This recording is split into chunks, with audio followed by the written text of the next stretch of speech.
श्री रामचरितमानस के इस भाग में शंकर जी माता सती को बोलते हैं कि सुनो, मैं श्री रामचंद्र जी की यह कथा तुमसे कहता हूँ जो भगवान के अवतार लेने का दूसरा कारण है। आखिर क्यों जन्म रहित, निर्गुण और रूप रहित भगवान सच्चिदानंद मानव रूप धारण करके अयोध्यापुरी के राजा होते हैं। यह कहकर शंकर भगवान राजा उत्तानपाद, जिनके पुत्र प्रसिद्ध हरिभक्त ध्रुव जी हुए, उनकी कथा प्रारंभ करते हैं। तो आइए इस रामायण के भाग को पढ़ते हैं। एहि विधि जन्म कर्म हरि के रे, सुंदर सुखद विचित्र घने रे। कलप कलप प्रति प्रभु अवतरहि, चारु चरित नाना विधि करहि। इस प्रकार भगवान के अनेकों सुंदर, सुखदायक और अलौकिक जन्म एवं कर्म हैं। प्रत्येक कल्प में जब जब भगवान अवतार लेते हैं और नाना प्रकार की सुंदर लीलाएं करते हैं, तब तब कथा मुनि सन्ह गाई, परम पुनीत प्रबंध बनाई। विविध प्रसंग अनूप बखाने, करहि न सुनिया चरजू सयाने।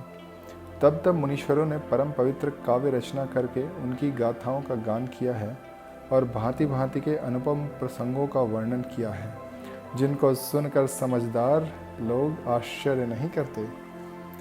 हरि अनंत हरि कथा अनंता, कहहि सुनहि बहुविधि सब संता। रामचंद्र के चरित सुहाए, कलप लोटी लगी जाहि न गाए। श्री हरि अनंत हैं, उनका कोई पार नहीं पा सकता और उनकी कथा भी अनंत है। सब संत लोग उसे बहुत प्रकार से कहते सुनते हैं। श्री रामचंद्र जी के सुंदर चरित्र करोड़ों कल्पों में भी गाए नहीं जा सकते। यह प्रसंग में कहा भवानी, हरि माया मोहि मुनि ज्ञानी। प्रभु कौतुक प्रणत हितकारी, सेवत सुलभ सकल दुख हारी। शिव जी कहते हैं कि हे पार्वती, मैंने यह बतलाने के लिए इस प्रसंग को कहा। मुनि भी भगवान की माया से मोहित हो जाते हैं। प्रभु कौतुकी अर्थात लीलामयी हैं और शरणागत का हित करने वाले हैं। वे सेवा करने में बहुत सुलभ और सब दुखों के हरने वाले हैं। सुर नर मुनि को नाही, जय न मोह माया प्रबल। हस विचारि मन महि भजिय, महामाया पति है। देवता, मनुष्य और मुनियों में ऐसा कोई नहीं जिसे भगवान की महान बलवती माया मोहित न कर दे। मन में ऐसा विचार कर उस महामाया के स्वामी श्री भगवान का भजन करना चाहिए। अपर हेतु सुनु शैल कुमारी, कहूँ विचित्र कथा विस्तारी। जहि कारण जगुन रूपा, ब्रह्म भयउ कौशलपुर भूपा। हे गिरजा कुमारी, अब भगवान के अवतार का वह दूसरा कारण सुनो। मैं उसकी विचित्र कथा विस्तार करके कहता हूँ, जिस कारण से जन्म रहित, निर्गुण और रूप रहित अव्यक्त सच्चिदानंद ब्रह्म अयोध्यापुरी के राजा हुए। जो प्रभु विपिन फिरत तुम देखा, बंधु समेत धरे मुनि बेखा। जसु चरित अवलोकी भवानी, सती शरीर रही हूँ बौरानी। जिन प्रभु श्री रामचंद्र को तुमने भाई लक्ष्मण जी के कारण मुनियों का सा वेश धारण किए वन में फिरते देखा था, और हे भवानी, जिसके चरित्र देखकर सती के शरीर में तुम ऐसी बावली हो गई थी कि अज हुन छाया मिटती तुम्हारी। तस चरित सुनो भ्रम रुजहारी। लीला कीन है जो तेहि अवतारा, सो सब कही हूँ मति अनुसारा। अब भी तुम्हारे उस बावलेपन की छाया नहीं मिटती। उन्हीं के भ्रम रूपी रोग के हरण करने वाले चरित्र सुनो। उस अवतार में भगवान ने जो जो लीला की है, वह सब मैं अपनी बुद्धि के अनुसार तुम्हें कहूँगा। भरद्वाज मुनि शंकर बानी, सकुचि सप्रेम उमा मुस्कानी। लगे बहुरी बरन वृष केतु, सो अवतार भयहु जेहि हेतु। याज्ञवल्क्य जी ने कहा, हे भरद्वाज, शंकर जी के वचन सुनकर पार्वती जी सकुचा कर प्रेम सहित मुस्काईं। फिर वृषकेतु शिव जी जिस कारण से भगवान का यह अवतार हुआ था उसका वर्णन करने लगे। सो मैं तुम्हें सन कहूँ सबू, सुनु मनी समन लाई। राम कथा कलिमल हरनी, मंगल करनी सुहाई। हे मुनीश्वर भरद्वाज, मैं वह सब तुमसे कहता हूँ, मन लगाकर सुनो। श्री रामचंद्र जी की कथा कलयुग के पापों को हरने वाली, कल्याण करने वाली और बड़ी ही सुंदर है। स्वयं भूमुनि अरु सतरूपा, जिनते भय नर श्रेष्ठ अनुपा। दंपति धर्म आचरण नीका, अजहु गाव शुद्धि जिन्हें कैली का। स्वयंभू मनु और उनकी पत्नी शतरूपा, जिनसे मनुष्य की यह अनुपम सृष्टि हुई, इन दोनों पति पत्नी के धर्म और आचरण बहुत अच्छे थे। आज भी वे जिनकी मर्यादा का गान करते हैं।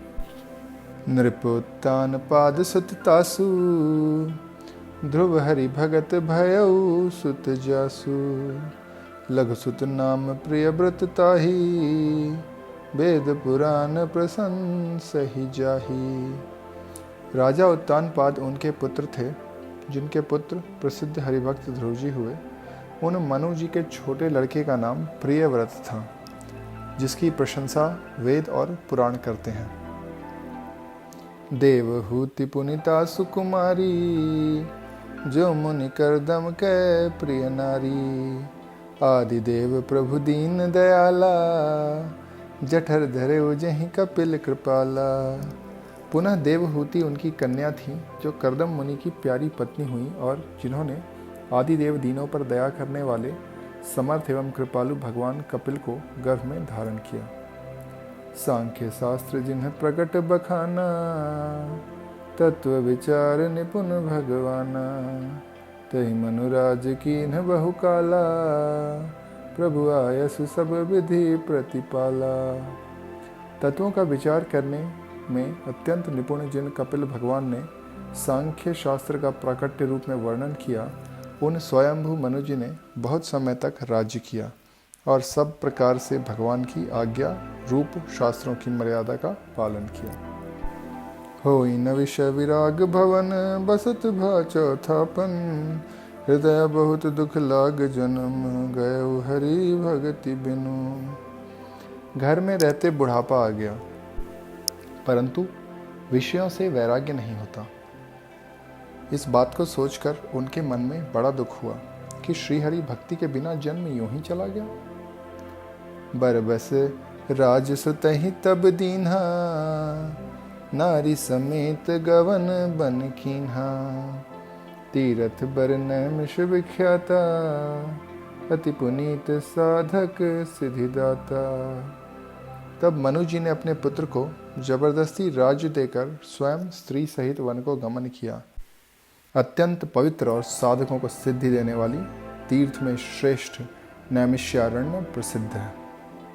बसहि तहाँ मुनि सिद्ध समाजा, तहि हरखि चले मनु राजा। पंथ जात सो हिमति धीरा, ज्ञान भगति जनु धरे शरीरा। वहाँ मुनि और सिद्धों के समूह बसते हैं। राजा मनु हृदय में हर्षित होकर वहीं चले। वे धीर बुद्धि वाले राजा रानी मार्ग में जाते हुए ऐसे सुशोभित हो रहे थे, मानो ज्ञान और भक्ति ही शरीर धारण किए जा रहे हों। पहुँचे जाई धेनु मति तीरा, हरखि नहाने निर्मल नीरा। आए मिलन सिद्ध मुनि ज्ञानी, धर्म धुरंधर नृपुरुष जानी। चलते चलते वे गोमती नदी के किनारे जा पहुँचे। हर्षित होकर उन्होंने निर्मल जल में स्नान किया। उनको धर्म धुरंधर राजर्षि जानकर सिद्ध और ज्ञानी मुनि उनसे मिलने आए। जह जह तीरथ रहे सुहाए, मुनि ने सकल सादर करवाए। कृष्ण शरीर मुनि पट परिधाना, सत समाज नित सुनहि पुराना। जहाँ जहाँ सुंदर तीर्थ थे, मुनियों ने आदरपूर्वक सभी उनको तीर्थ करा दिए। उनका शरीर दुर्बल हो गया था। वे मुनियों के वल्कल वस्त्र धारण करते थे और संतों के समाज में नित्य पुराण सुनते थे। 12 अक्षर मंत्र पुनि जप ही सहित अनुराग, वासुदेव पद पंकरुहु दंपति मन अति लाग। और 12 मंत्र ओम नमो भगवते वासुदेवाय का प्रेम सहित जप करते थे। भगवान वासुदेव के चरण कमलों में उन राजा रानी का मन बहुत ही लग रहा था।